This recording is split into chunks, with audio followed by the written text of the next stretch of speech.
Imagine a quiet street, one of those typical residential streets in the UK. It's late evening, May 9th, 1989. Most people are probably winding down, maybe asleep. Then, out of nowhere, the silence is just shattered. A scream. A really piercing scream, followed by sounds of, agony. And then smoke starts pouring from a window, thick smoke. Neighbors wake up, they rush outside, totally confused, alarmed, and what they see is just horrifying. A man, literally engulfed in flames, stumbling out of a house. His body is burning, you can see it, but he's not screaming for help, not like you'd expect. No, he's shouting over and over, his voice raw, "I will kill you, I will kill you." Just chilling. How does something like that even happen on a quiet suburban street? What could possibly lead to that kind of scene? This incident, it wasn't just some awful personal tragedy. It turned out to be a spark, really. A spark that ignited this flame for change globally. It touched so many lives, changed laws. So today we're doing a deep dive into the story of Deepak Ahluwalia, the man who burned, and Kiranjit Ahluwalia, the woman who stood and watched. This case, it shook the UK decades ago. A really monumental moment for women's rights back in the 90s. But surprisingly, you don't hear about it that much online today. Even though it inspired a book, Circle of Light, and a movie, Provoked, it's like its significance has faded a bit. Our mission today is to really unpack this complex, often overlooked story. Look at the human side, the legal battles, everything that shaped its legacy. We've gone through a lot of sources, legal docs, research, personal accounts, to give you the full picture. Not just what happened, but why it matters, why it still echoes today. Okay, let's go back to that night, May 9th, 1989. The Ahluwalia home, it's escalating fast. Shouts, screams, smoke, then flames. Neighbors are out on the street terrified. Sirens are wailing, getting closer. Police, ambulances, flashing lights everywhere. And there's Deepak staggering out, on fire, shouting those threats. It's chaos. Yeah, but what the first responders found almost immediately was really, really strange, deeply unsettling things that just didn't add up. As they rushed in, to evacuate people, two things stood out. Big red flags. First, the front door was locked from the inside, even though Deepak had just run out, like someone locked it after he escaped. And second, maybe even creepier, inside the house, by a ground floor window, Kiranjit and her two little boys were just sitting there, calmly, watching. Not screaming, not trying to get out of the fire, just watching. Fire marshals described them as having this disturbing blankness. They told her, get out, open the door, the house is burning. She opens the window but doesn't move. She says this one chilling thing, "I am waiting for my husband." Then closes the window again, stays inside with her kids. It was just this moment of detachment. It baffled everyone. Officers actually had to force their way in to physically pull her and the children out. Wow, and once they got inside, the fire itself, the source. It was unusual too, right? Not the kitchen, not some faulty wiring. No, the investigators found it started on Deepak's bed, specifically on his feet and legs while he was sleeping. And in the bedroom, they found a bucket. Smelled strongly of petrol. That became key evidence, obviously. Damning evidence. Deepak, he was burned over 40% of his body. Rushed to the hospital, critical condition. Doctors did everything they could, but sepsis set in. It's a terrible complication with severe burns. 6 days later, May 15th, 1989, he died. While he was in the hospital, though, he did manage to speak to the police briefly. His story was, he claimed he didn't have a girlfriend, never had one, never touched his wife, said he just told Kiranjit he wanted out of the marriage, and she, acted out in a jealous rage, tried to kill him. But Kiranjit, she had a completely different story. And she wasn't hiding. She was right there amidst all the chaos. And she told the police straight away, apparently quite calmly, that yes, she lit the fire. She confessed she'd found petrol in the garage, caustic soda in the kitchen, mixed them herself, knew it would make this highly corrosive, flammable mix, poured it on his feet while he slept, lit the match, admitted the whole thing, which of course immediately raises that huge question for everyone, the police, the media, and probably for you listening. Why? They seem like this young, okay, maybe not young, but well-off couple, 2 kids. What could possibly drive a woman to do that? Before we can even start to answer the why, we need to go back. Understand who Kiranjit Ahluwalia was long before that night. Yeah, exactly. To really get the weight of it, we need to go back to 1955, a small village, Chakaleko, in Punjab, India. Kiranjit was the youngest of 9 kids, grew up in this big, loving, extended family, pampered, loved, seemed like a peaceful childhood. But then, when she was 16, everything changed dramatically. She lost both her parents. Just devastating. Her older siblings stepped up, looked after her like their own, but, losing both parents like that, it leaves a huge hole. That security was just gone. And as she got a bit older, navigating that grief, another pressure started building. By the time she was 18, the expectation in her village, very conservative place, was clear. Arranged marriage. Soon, like all of her siblings, have kids. But Kiranjit, that wasn't her dream at all. She wanted education, work, her own money, independence. before settling down. Her personal dream just completely clashed with the local customs, the expectations for women there. She wanted her own path. So she did what many young people do, right? She looked for an escape. She migrated, moved all the way to Canada to live with her older brother and his wife. And in Canada, she did find some of that freedom, got a bachelor's degree in arts, then started law school. Driven, wanting autonomy, she was slowly building this life, this sense of self. But, that pressure from back home, from marriage, it followed her, even across continents. Those cultural expectations, they're powerful. Right, so by 23, she's still in law school, still trying to build that independent life she wanted. But the pressure from her family in India is just immense. Her sister had even found a guy, a potential match, who was willing to fly to Canada just to meet her. Kiranjit was hesitant. She wasn't ready, didn't feel independent enough. But the weight of expectation, it was heavy. So she reluctantly agreed to meet him. This Kenyan Indian man, Deepak Ahluwalia, everyone back home was calling him the perfect match. And her first impression, she said later, very good-looking, handsome, and charming. But if you're picturing like a normal first date, coffee, dinner, talking for hours, nope, not even close. Kiranjit described their courtship as, well, brutally short. He came to see me in Canada. We talked for about 5 minutes, and I said yes to marriage. 5 minutes. I knew that I couldn't escape, she said. I had to get married, so that was it. My freedom gone. Just like that. A 5-minute decision sealing her fate. And boom, just like that, 5 minutes, she drops out of law school, abandons her dream career, marries this guy she barely knows in Canada, then moves with him to England in 1979. They settle in Crawley, West Sussex, ready to start their life together. But from day one, literally day one of the marriage, Deepak changes. Terrifyingly. It wasn't gradual. It was like a switch flipped the moment the wedding was over. The charming guy vanished. In her words, he became a monster in disguise. That very first night, he just lost it. Screaming, terrifying her. He was a big guy. His rage filled the room. And that was just the beginning. The screams that night were nothing compared to the decade of torment to come. His problem, deep down, misogyny. He didn't want a modern wife. He wanted a traditional, subservient Punjabi wife he could totally control. So within just a year, she learned this awful truth. Deepak would do anything, absolutely anything, however cruel, to control her. Any tiny sign of independence, making a friend, going shopping alone, finding some satisfaction in work, he'd snap. Every single time. It became this pattern of deep, horrible, violent abuse. It wasn't just anger fits. It felt like a deliberate campaign to crush her spirit. And this is where it gets really concrete, documented. Her doctor started keeping meticulous notes. This isn't just her story. It's backed by clinical records. Crucial evidence later on. For instance, notes from October 1981 detail an argument where Deepak grabbed the corded phone, those heavy old things, and hit her over the head with it 4 times, then threw her down. She had to go to the hospital. Severe bruising, trauma. The doctor recorded it all. And by the second year, she was pregnant. Not planned, not joyous. It was a result of the assaults, plus this relentless family pressure for a baby. She said, I couldn't escape, couldn't get a divorce. Family pressure. Everyone said if you have a child, maybe he will change. That devastating hope. But he didn't change. He got worse, especially when she was pregnant, vulnerable. 1983, pregnant with her first son, he pushes her so hard she falls, injures her hand, breaking the fall. Back to the hospital. A month later, another argument. He grabs her hand, twists her finger until it breaks. Back to the hospital again. Pregnant. That same year, 1983, pregnant, tormented. That was the first time Kiranjit tried to take her own life, just desperate for it to end. And if you're wondering what they were even arguing about, the reasons were often so incredibly petty, so stupid, even Kiranjit couldn't recall them all later. But there's this letter she wrote him once when he'd left after a fight. It's tone-revealing. Shows the level of control, the absurdity. She's begging him to come back. Deepak, you come back. I promise you, I won't touch black coffee again. I won't go to town every week. I won't eat green chili. I'm ready to leave Chandika and all my friends. I won't go near Gopi Mohan's house again. I won't laugh if you don't like that. I won't dye my hair even. I don't go to my neighbor's house. I won't ask you for any help. Just listing these tiny things he controlled. That letter, it's heartbreakingly absurd, isn't it? But it makes it crystal clear. There was no logic to the abuse. Not that there ever really is. But sometimes you hear about underlying triggers, money, stress, drinking, whatever. Here, it seems like it was purely about control. Pathological need for absolute dominance over her entire existence, destroying her autonomy. It wasn't about her, it was about his power. That level of control, it eats away at your very self far beyond just the physical hits. And it wasn't like she just gave up or only tried suicide. She did try the legal system. She filed a complaint in '83. The court issued an injunction against him, a formal order to back off. But that piece of paper meant absolutely nothing to Deepak inside their home, just paper.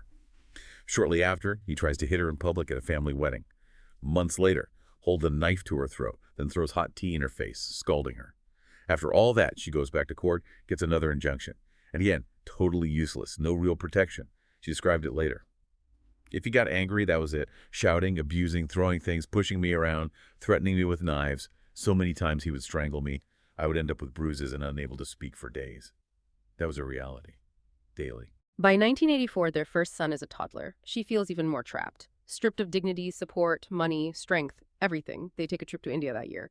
Kiranjit hopes maybe this is a chance, an escape. She tells everyone who listen about the abuse. Her older brother, the one meant to protect her, and the family, they're upset. Yes, they cried with her, but their solution, make Deepak apologize. And once he muttered some apology, the expectation was on her. Forgive and forget. Focus on fixing the marriage. Be a better wife. Be more subservient.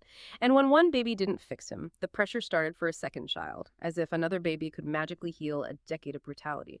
So by 1986, she's pregnant again, second child.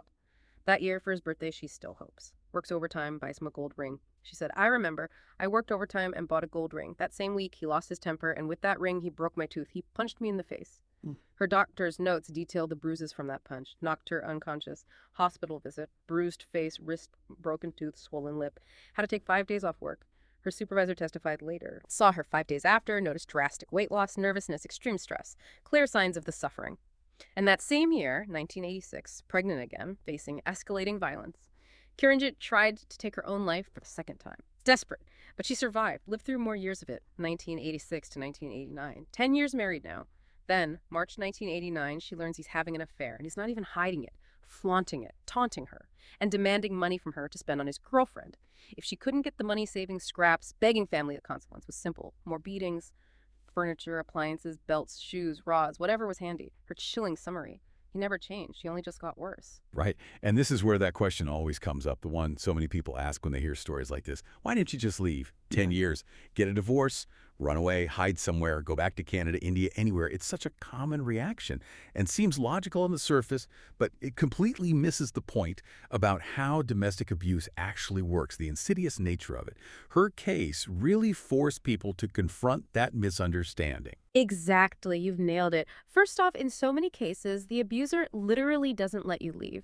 We heard how Deepak would physically stop her or manipulate her back. But even when it looks like maybe they could leave, like after that fight where she wrote the letter, this is where you have to understand. Domestic abuse isn't just physical. It's an assault on the mind, a systematic breaking down of the person. Combine that psychological attack with the social context, 1980s conservative South Asian community, divorce basically unthinkable, massive pressure to be the ideal wife, endure abuse for the children. Women like Kiranjit felt utterly suffocatingly trapped. And think about the practical side too. She was a mother, 2 young kids by then. It's one thing for a single person to maybe make a run for it, but with children, you can't just abandon them knowing they'll become the next target. And how do you even manage it? Alone in a foreign country, family far away, no cultural support for leaving. Yes, she earned some money, but financial abuse is huge in these cases. He controlled it, took it for his affair. How does she gather the kids, find a place, feed them, keep them safe, pay for everything when he controls the money, maybe even their documents? It's so incredibly complex. Marriage, especially in some cultures, has all these built-in mechanisms designed to keep you stuck, physically, emotionally, psychologically. Which leads us right into this really crucial, often misunderstood idea. Battered woman syndrome, or BWS. We need to unpack this properly. BWS isn't just some casual label. It's a recognized diagnosable psychological condition. It's the ICD, the International Classification of Diseases. It's listed as a subcategory of PTSD in the DSM, the big manual for mental health diagnoses. So it's a serious clinical response to long-term trauma. Like, soldiers get PTSD from combat, but this happens inside the home. And Kiranjit clearly developed it. It fundamentally changed how she saw the world, her ability to act. Exactly. The psychologist who defined it, Dr. Lenore Walker, she saw this clear pattern. She described BWS as a 3-phase cycle. And Kiranjit's story fits it perfectly, trapping her. Phase 1, the tension-building phase. The abuser, Deepak, gets irritable, controlling, verbally abusive. The victim, Kiranjit, tries desperately to appease him, walk on eggshells, avoid the explosion. Then Phase 2. The acute battering incident. The physical violence erupts, often escalating over time. The victim is usually weaker, can't stop it, just endures. And Phase 3, the most insidious part, the honeymoon phase. The abuser is suddenly sorry, begs forgiveness, promises it'll never happen again, promises change. The victim clings to that hope, stays, and the cycle repeats. over and over. Each time, maybe the abuse gets worse, the apologies get bigger, the manipulation's stronger. It just grinds down the victim's self-esteem, their sense of agency, traps them completely. And this, right here, this is the core of why just leave is such a flawed question. A key symptom of BWS is learned helplessness. It's not laziness, not a choice. It's this deep-seated belief, often totally justified based on experience, that escape is impossible. And critically, that belief isn't the reason they stay. It's a symptom of the abuse itself, a direct result of that cycle. This learned helplessness is what pushes many BWS sufferers to the absolute edge, either suicide or, in extreme cases, killing the abuser. Usually happens after a final triggering event. A survival instinct kicks in, leading to what courts call a sudden and temporary loss of self-control. It's not planned, it's a snap. And look, if this sounds too abstract, too psychological, maybe think about your own life. Most of us haven't been through that, thank God. But maybe you've been in a toxic relationship, even a less extreme one. And people probably asked you, why didn't you just leave when they saw it was bad? And maybe you didn't leave right away. Maybe there was emotional dependency, obligation, some version of feeling stuck. Now take that feeling and amplify it by 10,000. Add years of physical terror, isolation, financial control, cultural pressure. How can we expect someone in that state to just walk away easily? We get the comments, she should have left, but it's so much deeper than that. That a real diagnosable condition, devastatingly real. And it's always that one final trigger, isn't it? That last straw that breaks the victim's psyche leads to that loss of control. And for Kiranjit, that final unbearable moment was coming May 9th, 1989. The explosion was imminent. So, the day before the fire, May 8th, around 10:05 p.m., Deepak gets home. He'd been with his girlfriend, apparently told her Kiranjit was finally packing up and leaving that night. He was confident she'd be gone, but she wasn't packing. One of the boys was sick. She'd been caring for him all day, put him to bed, made dinner for Deepak, like always. They eat dinner, tense silence. Then Deepak starts fiddling with the TV. Kiranjit tries to talk to him about their relationship, the affair probably, maybe the fight that made him think she was leaving. We don't know the exact words, but the more she pushed, the more agitated he got. Declared the relationship was over, done. Now you might think, okay, finally, he's ending it. But Kiranjit knew better. This happened before. He'd say it was over, then drag her back. This wasn't freedom. It was another manipulation. And the proof came immediately. He demands £200 for his phone bill, needs it by the morning. Money she absolutely did not have. And she knew instantly what would happen if she didn't produce it. The threat of violence was hanging right there in the air. That familiar fear gripped her. They keep arguing. Money, the relationship falling apart. Deepak, trying to shut her down, starts ironing his clothes, signaling, conversation over. But she keeps pressing, quietly desperate.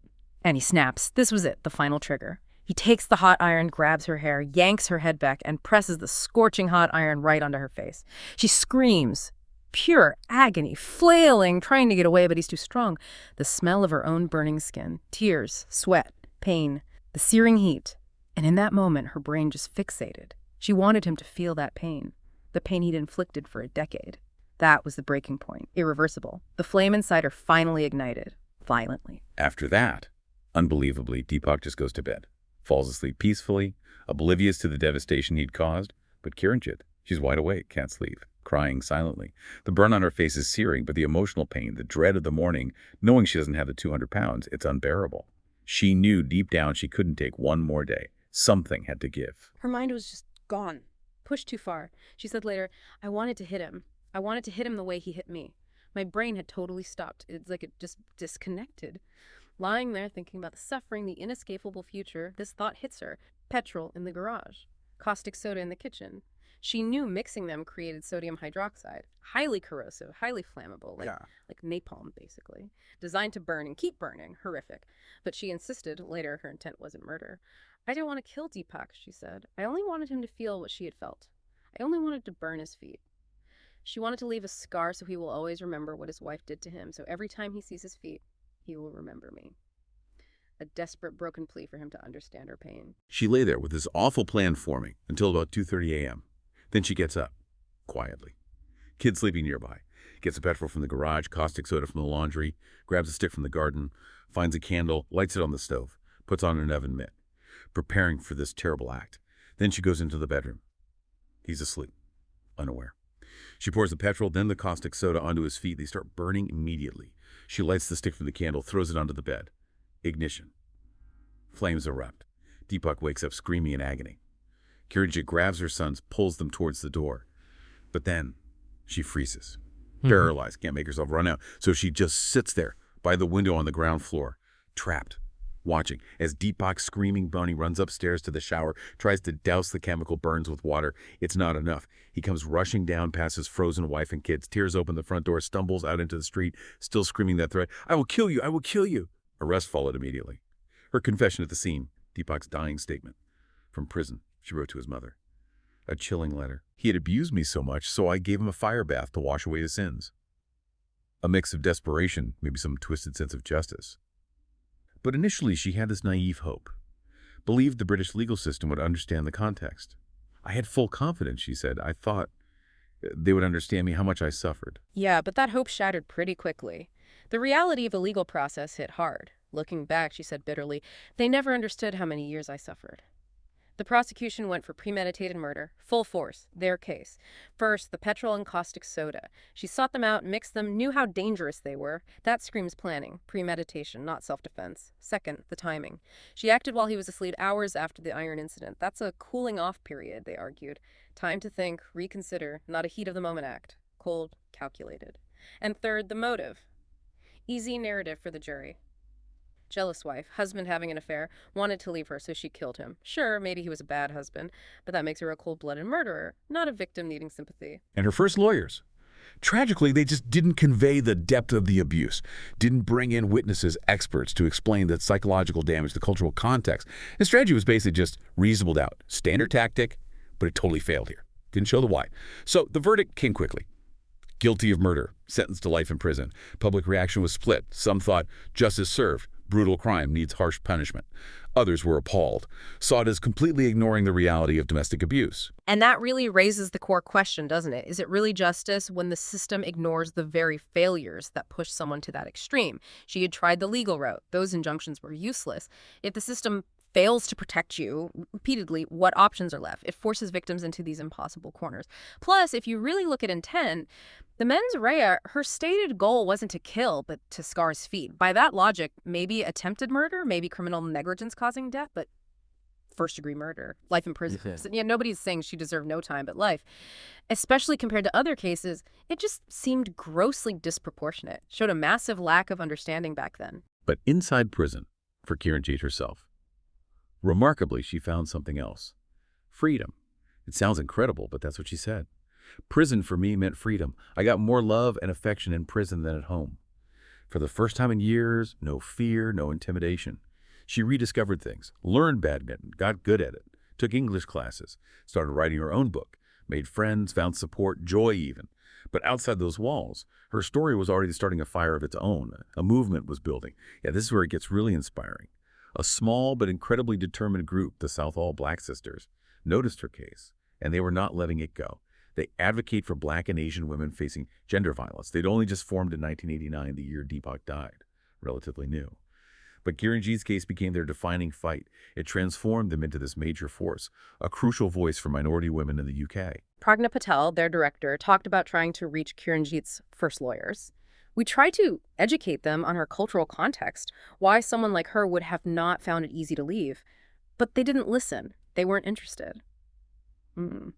Just highlights that massive gap in understanding back then. Not just the psychology, but the cultural pressures, the impossibility of just leaving for women in her situation. The system just wasn't equipped or maybe willing to see it. But the Southall Black Sisters, they didn't give up. They fought relentlessly. Petitions, appeals, evidence gathering, getting media attention, pushing for a retrial. A retrial where the real story, the psychological evidence, the cultural context would finally be heard.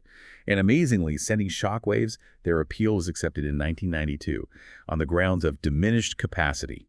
A plea her first lawyers hadn't even told her was an option. The sisters argue that failure alone demanded a new trial, and they won that argument. Right, diminished capacity. Just to clarify, it means that because of a mental impairment, the person couldn't form the specific intent needed for premeditated murder. Doesn't mean innocent, but means less culpable, deserves a lesser sentence. It's different from insanity, which claims zero responsibility. So the second trial, at the Old Bailey, completely different approach. Doctors, her sister-in-law, brother, psychologists, experts, they all came forward. Her own doctor read out those horrifying medical records of abuse, testified she had severe depression, severe psychological impairment, directly supporting diminished capacity. And the defense introduced this key legal concept, provocation. Argued it wasn't just one act, but a series of acts, words, the whole decade of abuse that caused a sudden and temporary loss of self-control, making her not master of her mind in that moment. Is the accumulation, the pressure cooker finally exploding after that final brutal act with the iron. And crucially, psychologists testified specifically about battered woman syndrome, how Kiranjit was a textbook case. They highlighted the symptoms, believing the violence was her fault, that letter, the intense fear for her life, her kids' lives if she left, that irrational but real belief the abuser is omnipresent, inescapable. This was huge. Using BWS formally as testimony in a murder trial, if accepted, it would be one of the first times globally. A massive precedent. Then her new lawyers did something brilliant. They took that cooling-off period argument from the first trial and completely flipped it. No, they argued. Those hours weren't cooling off, they were boiling over. A slow, agonizing simmer, thinking about the pain, the violence coming the next day. The fear didn't lessen, it intensified, built on years of terror. Psychologists backed this up powerfully, said you can't cool off if the fear never stops, if it just keeps escalating, pushing you past breaking point. This was another potentially historic argument, showing that victims of long-term abuse don't always react instantly like in a typical self-defense scenario. It's often a slow burn, cumulative fear leading to a sudden snap. It forced the law to rethink provocation in these cases. And incredibly, the court listened this time. All these groundbreaking arguments. Accepted. The judge accepted the diminished capacity plea, found her guilty of the lesser charge, manslaughter, an unpremeditated crime, not murder. The sentence, 3 years, 4 months, which was, amazingly, exactly the time she'd already served.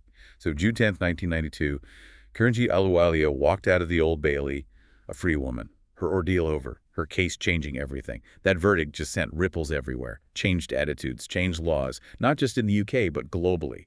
Forced a real reckoning with domestic abuse. Pragya Patel from the Southall Black Sisters said it perfectly. We managed to change attitudes in our communities. People were embracing Kiranjit, seeing her as a hero rather than ostracizing her. Quote, "It was a major moment, particularly for minority women, because it forced minority communities to reflect, accept, and recognize that gender-based violence exists and that some of the way we treat women is partly responsible. It broke the silence." And directly because of her case, other women got justice too. The legal system now understood BWS better. Like Emma Humphreys. Killed her abusive pimp after years of horror. Her trigger, him joking cruelly about her self-harm cuts. She got a reduced sentence. Tragically, Emma died a few years after release, an accidental overdose. Shows the deep scars abuse leaves, even after freedom. So sad. And Sarah Thornton stabbed her abusive alcoholic husband after he hit her while drunk. Reduced sentence, thanks to the precedent Kiranjit set. And the impact went global. UK explicitly accepted BWS as a defense. US started accepting severe domestic abuse as a factor in murder charges. Australia saw successful self-defense arguments in abuse cases. Canada adopted BWS for reduced sentences by 2001. Kiranjit's personal hell, endured alone, became this catalyst for a worldwide rethink of how the law treats victims, recognizing trauma over malice. And Kiranjit today, her life is so different now, lives quietly in England, free from fear. After prison, got a job at the Royal Mail, still works there. Raised her sons to respect women, break that cycle. Both sons are married now, one has a child. Kiranjit's a grandmother, experiencing those simple family joys she was denied for so long. Her own words looking back are just powerful in their simplicity. I work hard, I have a job, my sons both graduated, and I have a grandmother. 30 years, it seems like a bad dream. Just incredible resilience. It's an unbelievable journey, isn't it? From that decade of abuse and isolation to this landmark case that literally changed justice for domestic violence victims everywhere. Her resilience, the work of the Southall Black Sisters. It turned personal tragedy into this huge win for human rights. It's more than history. It's a testament to fighting injustice. And this May, it marks 36 years since Deepak Ahluwalia died. 36 years since Kiranjit endured that life. And 36 years since that flame was lit on that quiet street. A flame born from pain, but one that ended up giving warmth, empowerment, validation to so many women worldwide. Changed laws, made systems listen. Which leaves us with a complex thought, maybe for you to ponder. Do you uphold that flame, recognizing the vital change it brought for victims? Or do you wish, because of the human cost, it had never been lit at all? It's a tough question about the difficult paths progress sometimes takes. Something to think about.